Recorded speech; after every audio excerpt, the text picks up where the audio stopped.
nuggets of classical texts that you put in, and all kind of references that you folded in, and even like perspectives, like kind of a feminist outlook to that text, or to the psychoanalytical, you might just overlook.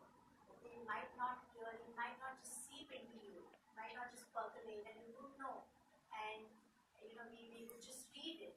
But when a critic comes in, or you read a book review, or you need some kind of study notes, a critical study of that novel or that short story, lots of doors open. Okay, lots of things that come out which you have overlooked, and then it becomes a deeper connection. You're able to appreciate the story much, much better.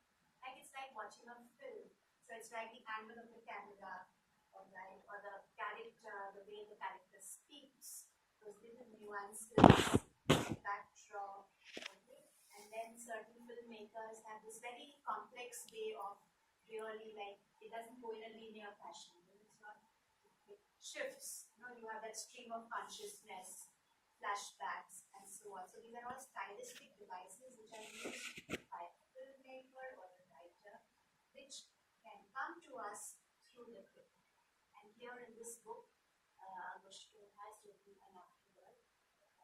And for a person who comes from outside, reading that lifted a veil for me, okay, to do with casteism which exists in the society, and that whole process of conversion, and like a person coming to see the whole landscape dotted by churches, by Dutch churches, and we do come in with that